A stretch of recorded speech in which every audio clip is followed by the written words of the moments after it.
Buongiorno e benvenuti a questo appuntamento con l'informazione su Telefriuli. Apriamo tornando all'incidente mortale di Porcia, perché nessun perdono per la donna che ha travolto e ucciso Giovanni Zaniera. A Porcia la famiglia della vittima è netta e chiede che la soldatessa americana ubriaca alla guida venga processata in Italia. Secondo le testimonianze raccolte alla procura, la ventenne è uscita dalla discoteca in evidente stato alterato.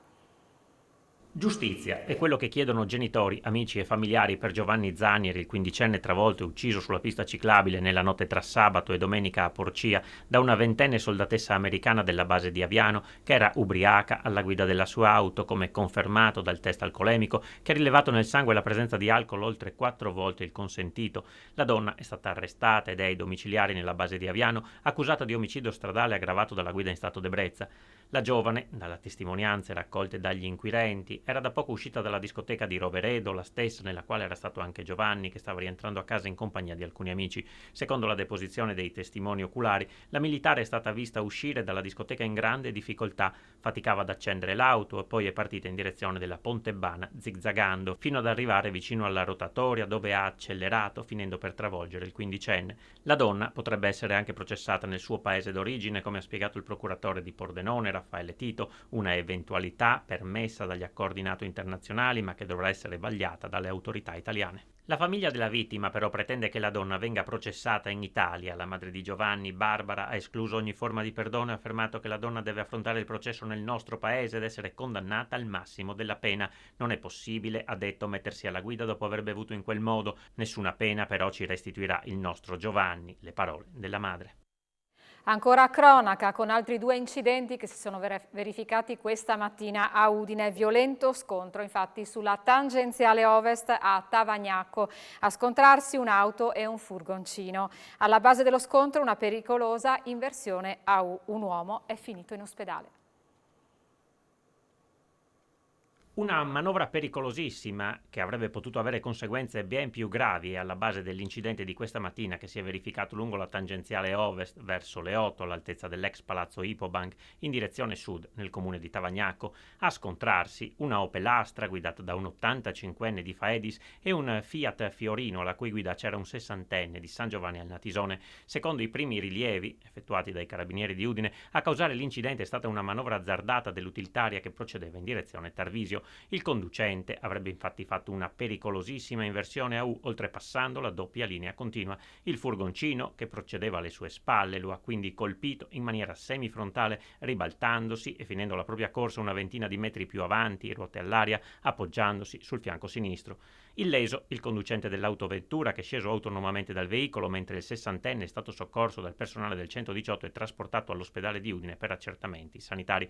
Per lui solo contusioni e tanta paura. Sul posto, oltre ai sanitari, anche i vigili del fuoco del comando di Udine per la messa in sicurezza dello scenario e la polizia locale di Tavagnacco per la gestione della viabilità. Traffico rallentato e lunghe code lungo l'arteria di Udine Ovest in ambo le direzioni per un paio di ore, deviazione verso Degliacco per i mezzi diretti verso nord. E come detto, un altro incidente con auto cappotata si è verificato 2 ore dopo a Udine, vicino al cimitero monumentale San Vito. Erano circa le 10:30 quando un'automobile è uscita fuori strada andando a schiantarsi all'interno di un giardino privato, finendo ruote all'aria. L'incidente fortunatamente non ha coinvolto persone ed è avvenuto in viale Tita Marzuttini. Sul posto sono intervenuti i vigili del fuoco di Udine e i sanitari del 118 che hanno provveduto ad estrarre dall'abitacolo il conducente del veicolo, poi trasferito in ambulanza al pronto soccorso del Santa Maria della Misericordia di Udine. L'area esterna dell'abitazione è stata messa in sicurezza. Sul posto per i rilievi anche il personale della polizia locale. Passiamo alla politica. Chiusura ieri per le liste elettorali in vista del voto del 25 settembre. Molti nomi già annunciati e poche sorprese. Ci colleghiamo con Andrea Pierini da Trieste.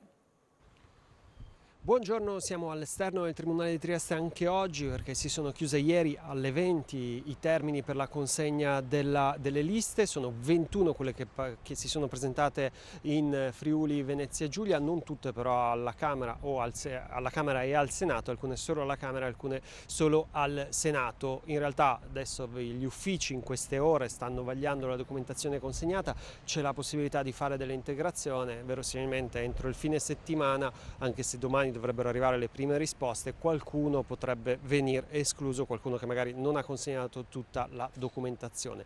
Come detto, 21 le liste in corsa, ricordiamo che i posti in base alla decisione della scorsa legislatura di tagliare il numero di parlamentari in Friuli Venezia Giulia sono 12, quindi 8 alla Camera e 4 al Senato, per un totale che si andrà a comporre con 600 parlamentari, 400 alla Camera e 200 al Senato.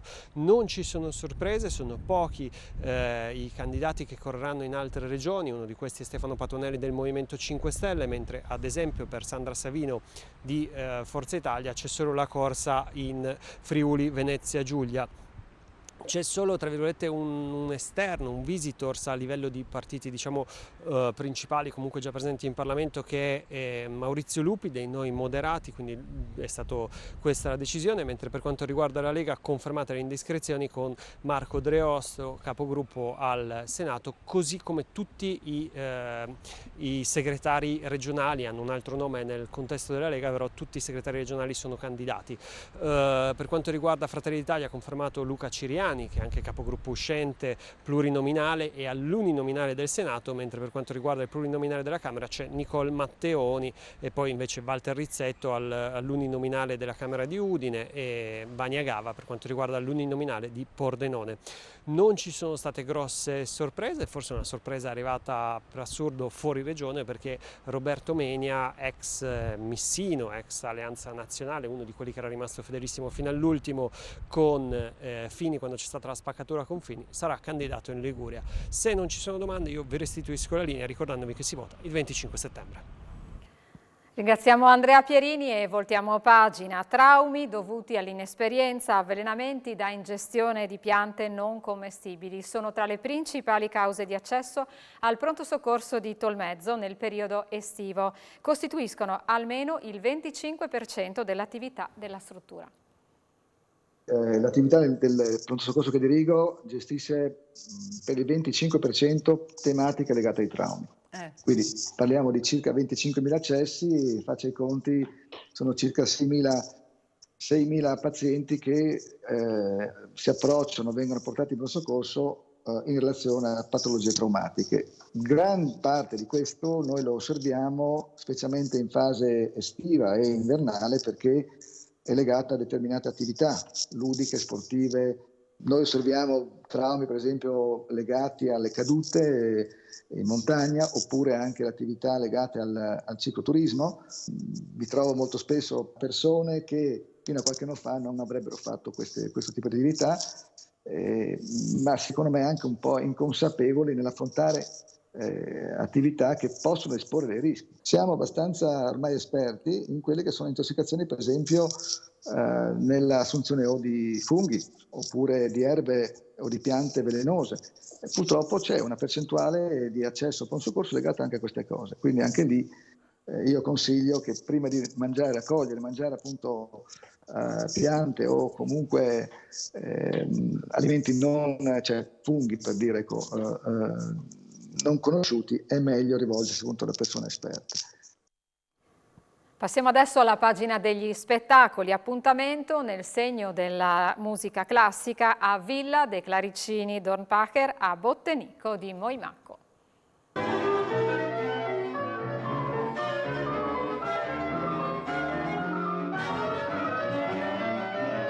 Domenica in musica a Villa dei Clarcini Dornpacher di Bottenico di Moimacco. Dimora seicentesca alle porte di Cividale con il concerto del Trio di Genova. Ensemble composta da Vittorio Costa Balossi al pianoforte, Veronica Nosei al clarinetto ed Andrea Bellettini al violoncello. Un appuntamento nel segno della musica da camera classica con esecutori da tempo impegnati in un'opera di valorizzazione del repertorio per trio con clarinetto, con esplorazione del consistente corpus di opere poco conosciute assieme Bologna noti capolavori. Un paziente lavoro di ricerca approdato ad un catalogo di oltre 600 composizioni originali con un centinaio di trascrizioni a costituire il più probabile archivio più completo oggi esistente, con repertorio che spazia dal Settecento alla musica contemporanea. Formatasi ai conservatori di Genova, La Spezia e Bologna, con diplomi superiori al Mozarteum di Salisburgo e Scuola di Musica di Fiesole, la triade ha intrapreso un'intensa attività concertistica che l'ha portata ad esibirsi in Italia e all'estero in sedi prestigiose e per importanti festival. In parallelo i singoli componenti tengono concerti come solisti anche con orchestre, partecipando all'attività di altre formazioni da camera, quali l'insieme concertante strumentisti e cameristi del Teatro alla Scala. In tali vesti si sono esibiti al Carnegie Hall di New York, al Mozart Saal di Salisburgo, al Gastec di Monaco e Teatro Carlo Felice di Genova, conseguendo numerosi primi premi in concorsi nazionali ed internazionali. Di particolare prestigio anche le registrazioni effettuate per la RAI ed emittenti private e l'attività didattica al Conservatorio Verdi di Torino e Conservatorio Paganini di Genova. E in chiusura lo sport, parliamo di Udinese. Il Villarreal ha bussato alla porta dell'Udinese per Gérard Deulofeu. La valutazione dello spagnolo, che vedrebbe di buon occhio un ritorno a casa con tanto di coppe europee, resta di 20 milioni di euro.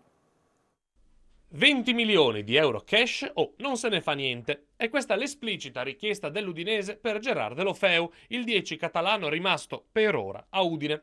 Per ora perché dopo il fallimento della trattativa con il Napoli le cose sembravano essersi bloccate per Gérard, ma dalla Spagna è arrivata una richiesta molto decisa.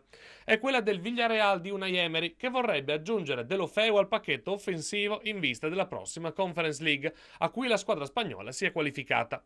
È lui il nome che Emery avrebbe fatto alla società e la società si sarebbe già mossa. La trattativa con il Napoli si era bloccata di fronte all'irremovibilità dell'Udinese riguardo all'offerta, trovando però il favore dell'entourage del giocatore.